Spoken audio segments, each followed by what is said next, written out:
So, Dick, you were a teacher.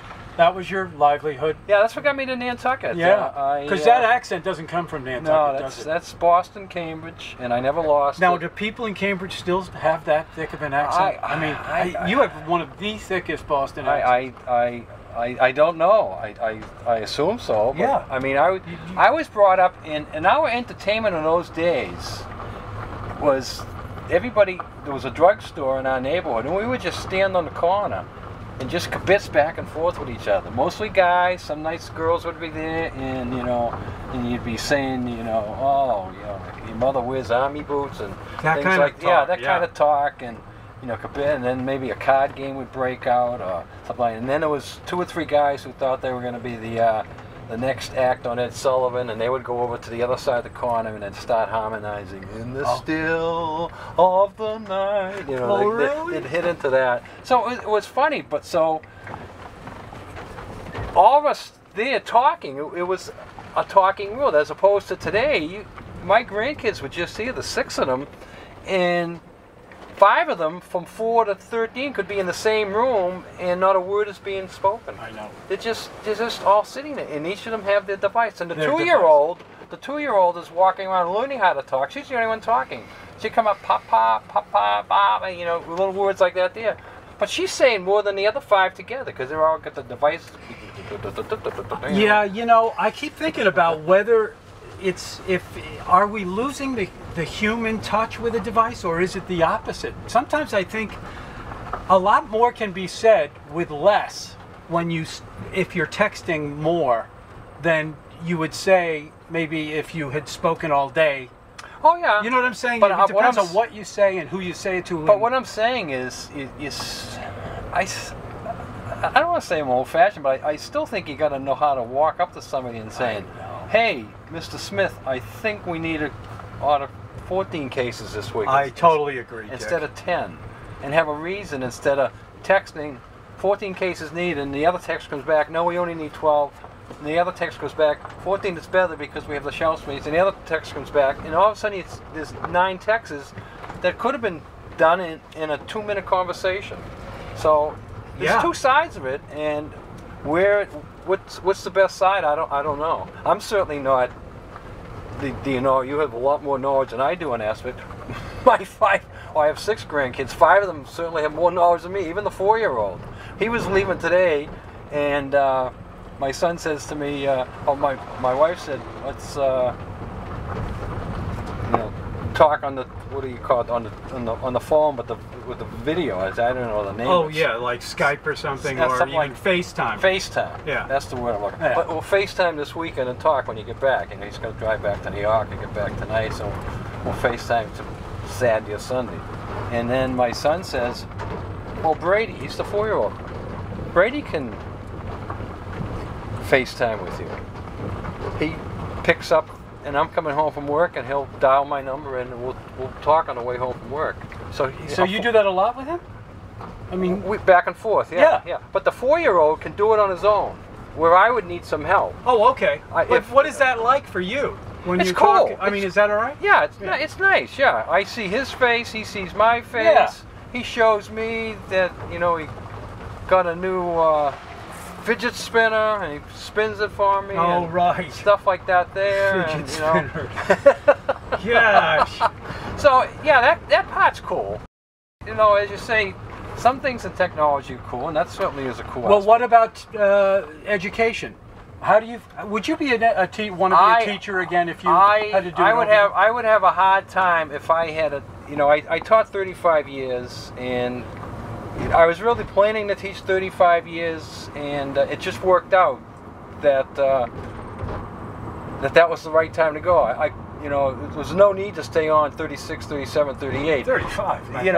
That was a good break time for me, and I was still young enough, and still had a lot of energy that last day in the classroom, as opposed to I couldn't. I retired when I was 58. I couldn't envision teaching till I was 65. I just wouldn't have the energy to put up with How did you know? But how did you know? Well, one of the aspects was it was the last year that my youngest would have been getting out of college. So I said, if he's out of college, all of a sudden we have a lot more income to play around with because we won't have to sending a fat chunk of money to Lehigh. So that was one of the aspects. And then the second aspect of it, that the state changed their retirement rules that year.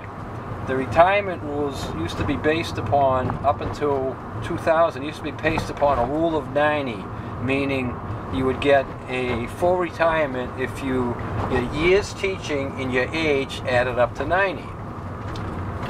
Well, when I was 58 with 35, that didn't add up to 90. That only, added up to 83, whatever. So, but then the state came out and they made a new retirement, and they said we're changing it to 80. You can go around this. You sheet. can. No, I've never done it. I go. This is my bike route. I go right around this on my bike. Nice. I try to not pedal at the top of the hill there, and I see if I can make it all the way around back up to the top without pedaling. And sometimes I can make it. Here.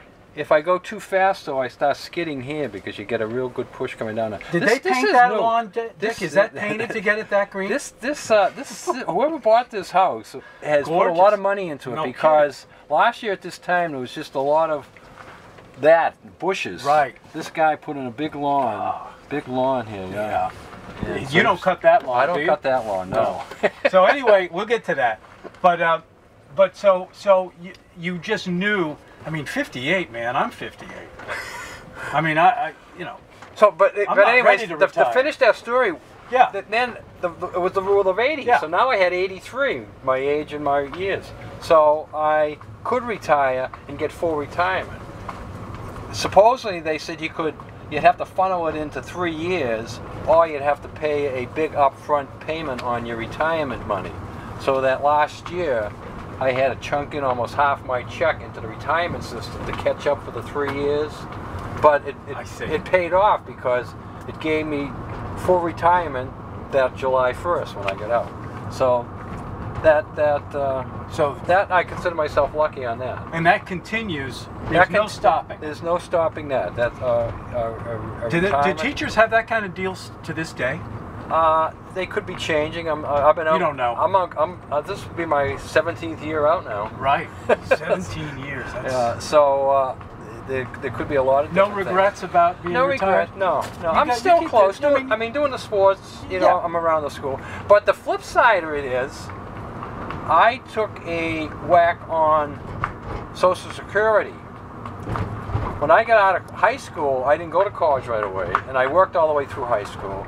I worked for 3 full years, and then I was getting bored with what I was working at, and I was helping out in like a local boys club in my neighborhood, helping the younger kids coaching. I was getting into coaching then, and finally someone said to me, "Hey, if you want to coach, you want to go to college." Blah blah blah. So that's got me thinking, and that got me headed towards college. I had to work all the way through college, so I had enough quarters to get full Social Security.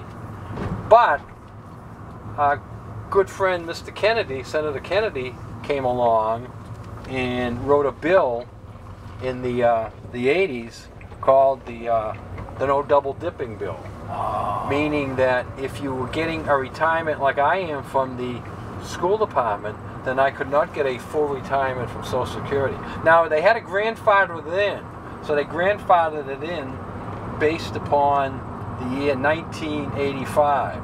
So anybody that had 20 years in teaching by 1985, it wouldn't affect their Social Security. I only had 19 and a half in. So my Social Security gets knocked down by about 75%. Oh my gosh. But I still have the Medicare aspect. Yes. Of it. So that part is good.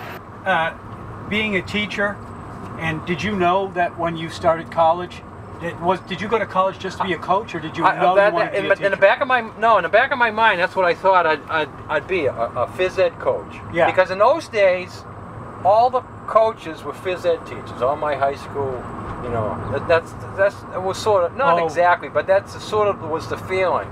So when I got into Boston University, and I enrolled in School of Education, and I enrolled as a physical education major. And I did a year of it, and all of a sudden I got the feeling of, I don't want to teach in a big gymnasium. The kids are over in this corner, the kids are shooting balls in this, and I remember my own gym class, and they're all moving around.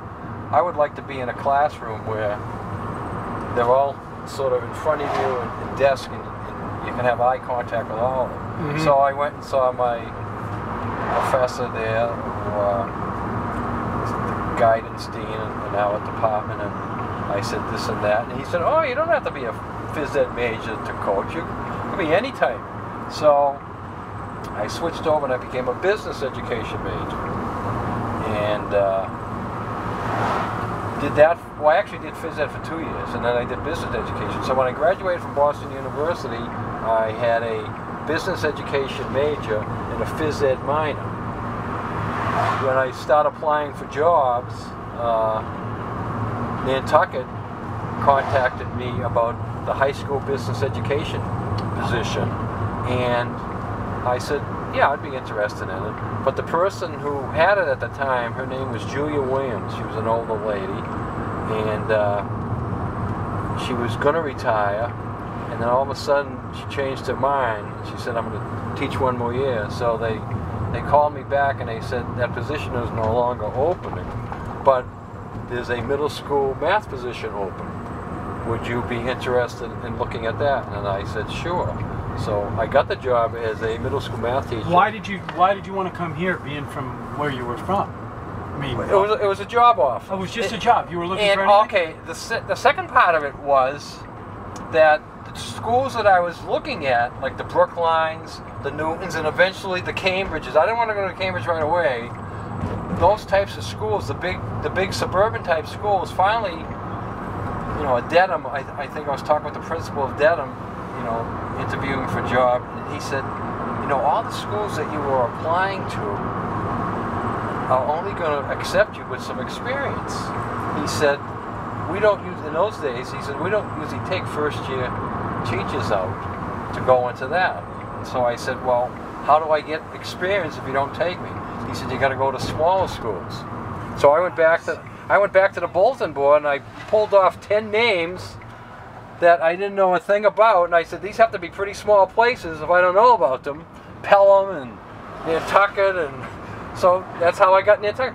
I lived in Cambridge my whole life, Boston University, Falmouth for 6 or 7 summers, all the way through college, hung out there weekends. Oh, okay. That's where I met my wife in Falmouth. Yeah. And never heard the word Nantucket. Nantucket was not a word in those days. I know. Well, Martha's not that Vineyard. far, but yeah. Martha's Vineyard was. Yeah. This was 1966. Well, You'd sit on Falmouth Heights Beach and you'd be having a few laughs, and you'd look over there and someone would say, "What's that?" "Oh, that's the vineyard." That was the end of it. Right. One day a guy had a boat. "Let's go over to the vineyard." We rode over the vineyard. We got out of the boat 2 minutes. We got back in the boat and went back. All we did was stand on the vineyard for 2 minutes. The word Nantucket never came up.